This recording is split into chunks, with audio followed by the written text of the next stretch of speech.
प्रिय छात्रों नमस्कार, मैं गोविंद सर। हिंदी प्रश्नोत्तरी श्रृंखला में आपका स्वागत है। आइए हम आज जो है दूसरी श्रृंखला शुरू कर रहे हैं। आज आदिकाल के महत्वपूर्ण प्रश्नों की जानकारी हम लेंगे, क्योंकि आदिकाल से जो है बहुत सारे प्रश्न बनते हैं। आइए हम प्रश्नों की श्रृंखला शुरू करते हैं। पहला प्रश्न है जो सर्वाधिक पूछा जाता है कि किसने आदिकाल को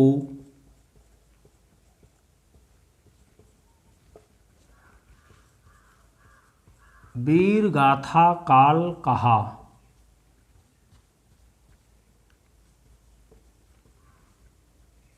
किसने आदिकाल को वीरगाथा काल कहा? तो आचार्य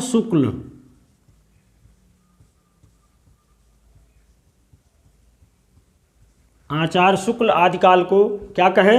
वीरगाथा काल। अगला प्रश्न है किसने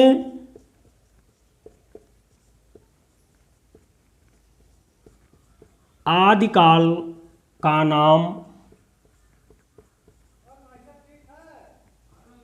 बीज वपन काल दिया? तो महावीर प्रसाद द्विवेदी। आचार्य महावीर प्रसाद द्विवेदी आदिकाल को बीज वपन काल नाम देते हैं। अगला प्रश्न है खड़ी बोली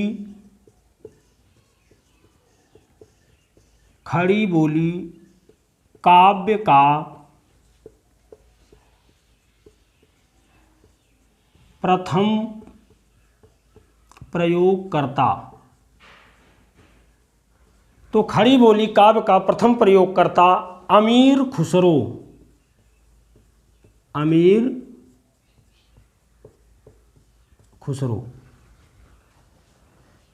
फिर एक प्रश्न यहां से बनता है, खुसरो का वास्तविक नाम क्या था? खुसरो का वास्तविक नाम। तो खुसरो का वास्तविक नाम अबुल हसन। अगला प्रश्न है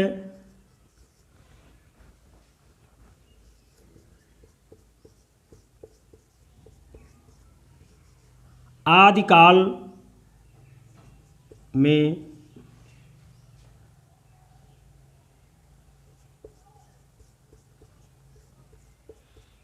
किस ग्रंथ को सर्वाधिक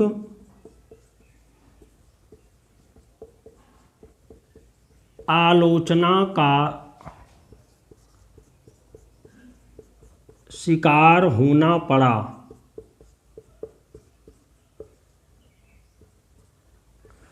अर्थात इसी प्रश्न को हम दूसरे ढंग से कह सकते हैं कि आदिकाल का वह कौन सा ग्रंथ सर्वाधिक विवादित रहा? तो पृथ्वीराज रासो। छठवां प्रश्न है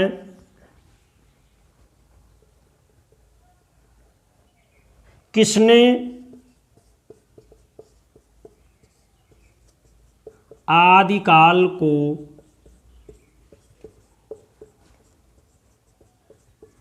अत्यधिक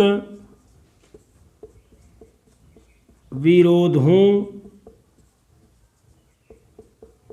और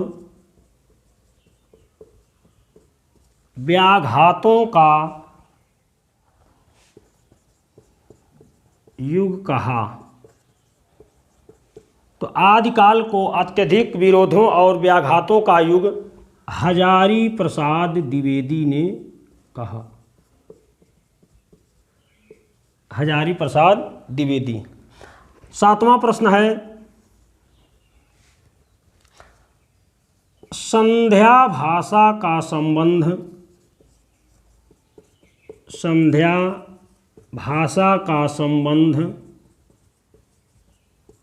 किससे है? तो संध्या भाषा सिद्धों की जो भाषा थी उसे क्या नाम दिया गया? संध्या भाषा। तो सिद्धों की भाषा को क्या नाम दिया गया? संध्या भाषा। आइए 8वां प्रश्न देखते हैं।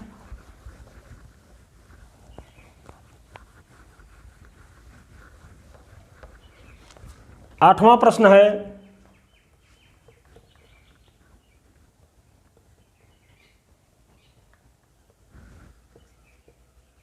आठवां प्रश्न, कनफटे योगी किसे कहा गया? किसे कहा गया? बहुत ही महत्वपूर्ण प्रश्न कि कनफटे योगी किसे कहा गया? तो नाथों को, क्योंकि नाथ संप्रदाय के लोग अपने कानों को चीर करके कुंडल पहनते थे, इसलिए इन्हें क्या कहा गया? कनफटे योगी। अगला प्रश्न है, गोरखवाणी, गोरखवाणी पुस्तक का संपादन किसने किया? गोरखवाणी पुस्तक का संपादन किसने किया? तो पीताम्बर दत्त बर्थवाल, पीताम्बर दत्त बर्थवाल। ये गोरखवाणी पुस्तक के संपादक कौन है? पीताम्बर दत्त बर्थवाल। आइए 10वां प्रश्न देखते हैं, सिद्धों की संख्या कितनी थी? सिद्धों की संख्या, तो सिद्धों की संख्या 84। 11वां प्रश्न है,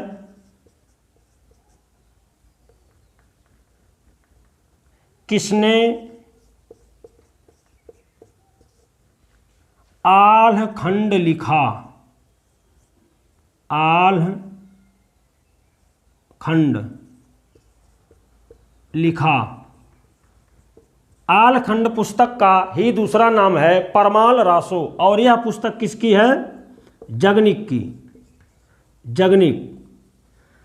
देखिए इसमें थोड़ा जानकारी और दे दें। आल्ह खंड पुस्तक आल्हा छंदों में जो है लिखा गया। आल्हा 31 मात्राओं का छंद होता है और यह ग्रंथ काफी चर्चित ग्रंथ रहा। अगला प्रश्न है,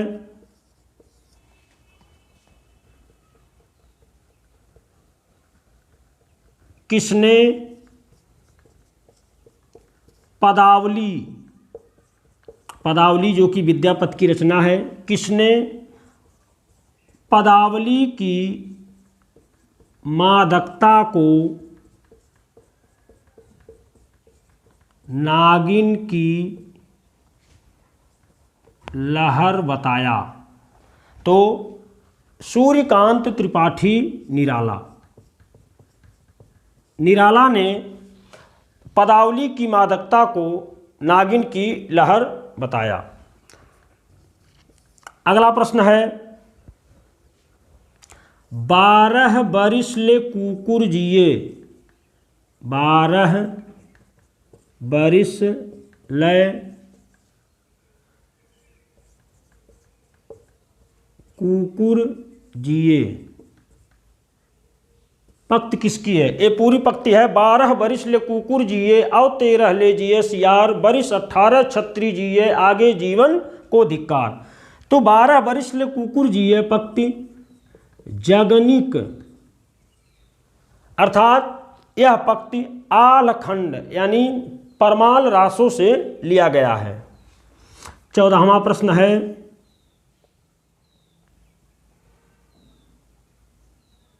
शुक्ल जी ने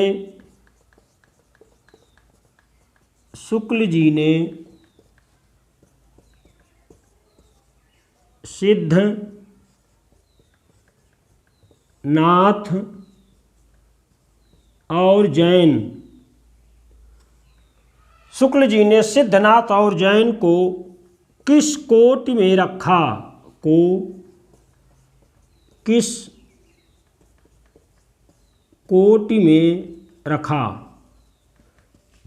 तो ध्यान दीजिएगा छात्रों, ये बहुत ही चर्चित प्रश्न है कि आचार्य शुक्ल ने सिद्धों और नाथों तथा जैनों की रचनाओं को सांप्रदायिक नाम दिया। सांप्रदायिक यानी इन रचनाओं को आचार्य रामचंद्र शुक्ल सांप्रदायिक रचना का करके छोड़ देते हैं और वो हिंदी साहित्य का आविर्भाव रासो साहित्य से मानते हैं।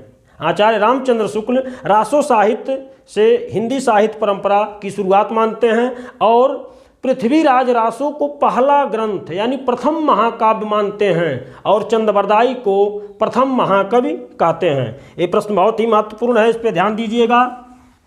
अब है 15वां प्रश्न।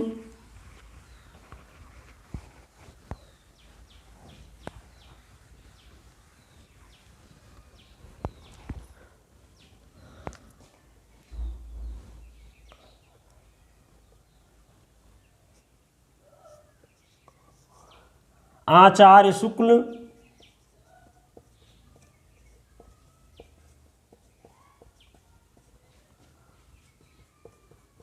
आदिकाल का नामकरण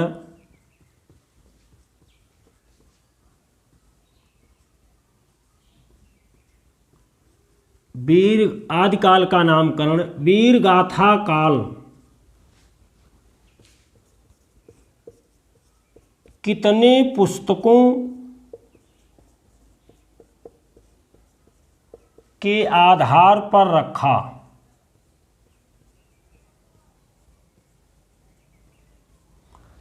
तो आचार्य रामचंद्र शुक्ल को 12 पुस्तकें मिली।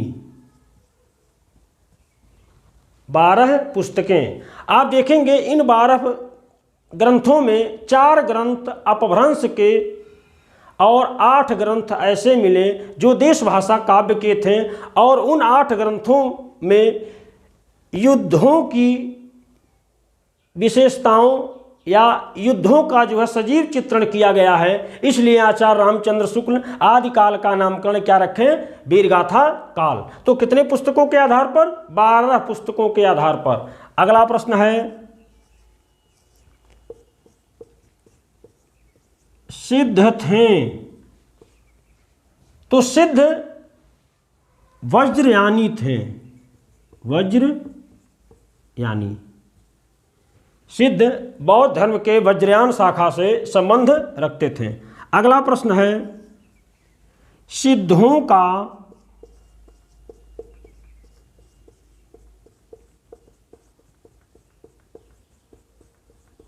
सर्वाधिक संकेंद्रण कहाँ है? तो सिद्धों का सर्वाधिक संकेंद्रण पूर्वी भारत। अगला प्रश्न,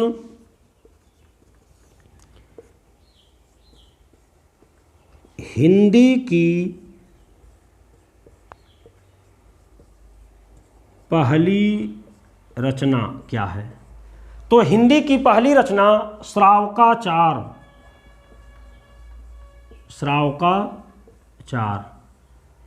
इसके लेखक देवसेन की रचना है श्रावकाचार और इसे हिंदी की पहली रचना माना जाता है। अगला प्रश्न है, किसे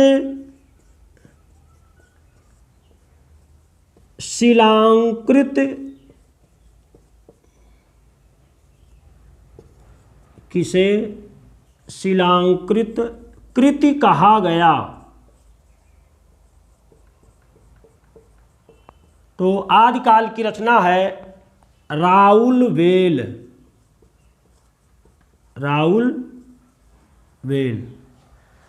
राउलवेल को क्या कहा गया? शिलांकृत कृत। यह ऐसी रचना है जो किसी किताब या कॉपी पे नहीं लिखी गई, यह पत्थर पे अंकित की गई, इसलिए इसे क्या कहा जाता है? शिलांकृत कृति। अगला प्रश्न है, रासो साहित्य की भाषा क्या है? रासो साहित्य की भाषा तो आप देखेंगे जितने भी रासो साहित्य लिखे गए उसकी भाषा राजस्थानी हिंदी, राजस्थानी हिंदी, जिसे डिंगल भाषा कहा गया। डिंगल क्या है, थोड़ा सा ध्यान देते हैं। डिंगल का अर्थ होता है डींग हाँकना, डींग हाँकना। कैसे लोग डींग हाँकते हैं, लंबी लंबी बातें करते हैं।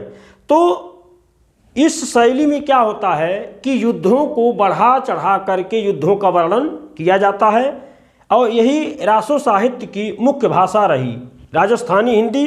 और इसमें जब अपभ्रंश का योग होता है तो डिंगल भाषा का निर्माण होता है। आइए 20वां प्रश्न देखते हैं।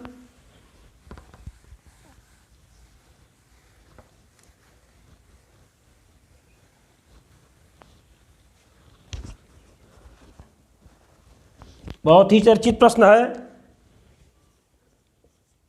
प्रबंध चिंतामणि, प्रबंध चिंतामणि किसकी कृति है?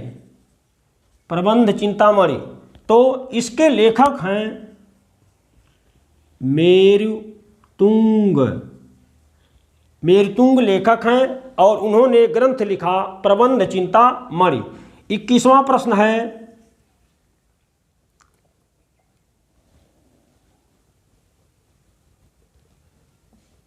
बारहमासा, बारहमासा का प्रयोग कहाँ मिलता है?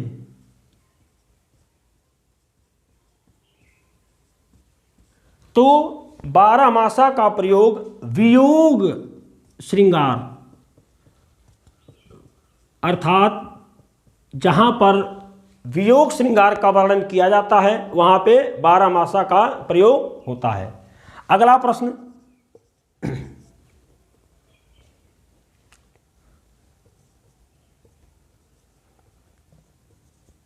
षड्ऋतु वर्णन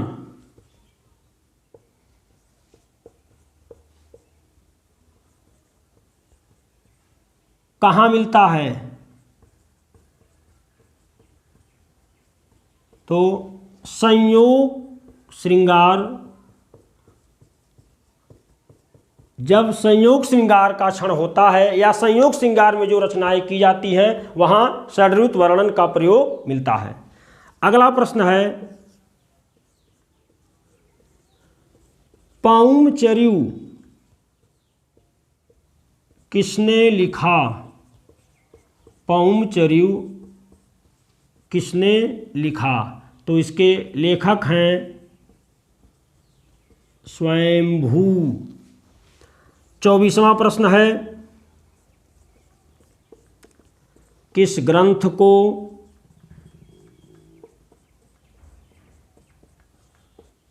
जैन रामायण भी कहते हैं? जैन रामायण, तो किस ग्रंथ को जैन रामायण कहते हैं? तो पौमचर्यु, पौमचर्यु को जैन रामायण भी कहते हैं।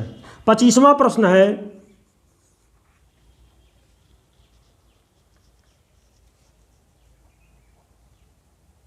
सर्वाधिक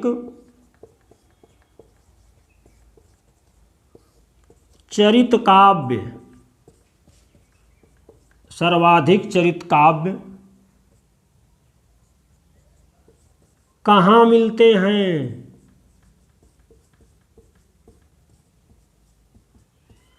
तो सर्वाधिक चरित काव्य जैन साहित्य में मिलता है। कहाँ? जैन साहित्य। 26वां प्रश्न है। किसे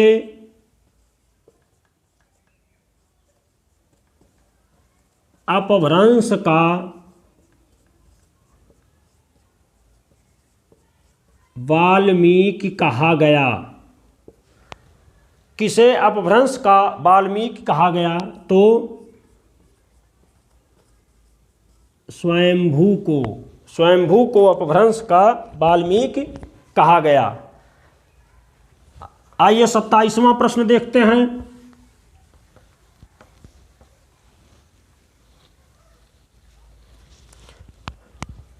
किसे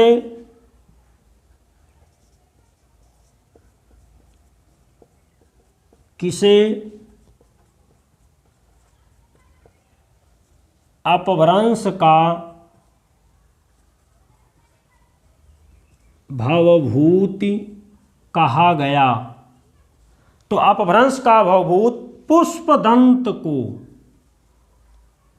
पुष्पदंत, ये पूछा जाता है कि पुष्पदंत किस सदी के कवि हैं? तो पुष्पदंत 10वीं सदी के कवि हैं, ध्यान दीजिएगा। 28वां प्रश्न है,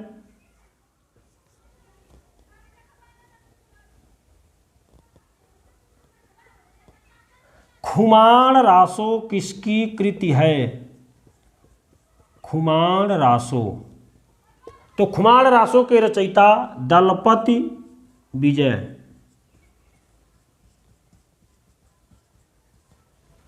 29वां प्रश्न है, किसे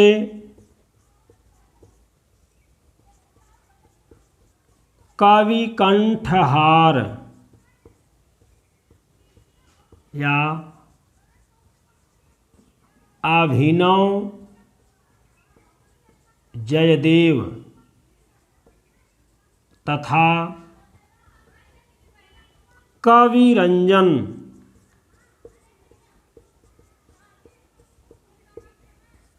की उपाधि दी गई? किसे कवि कंठहार, अभिनव जयदेव तथा कविरंजन की उपाधि दी गई? तो विद्यापति। अगला प्रश्न है 30वां प्रश्न,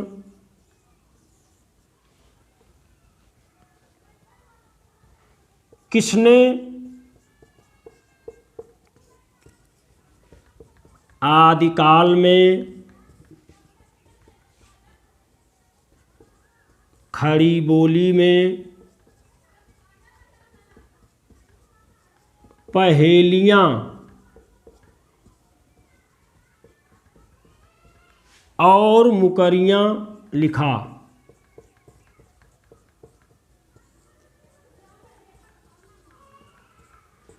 तो इसका उत्तर है अमीर खुसरो।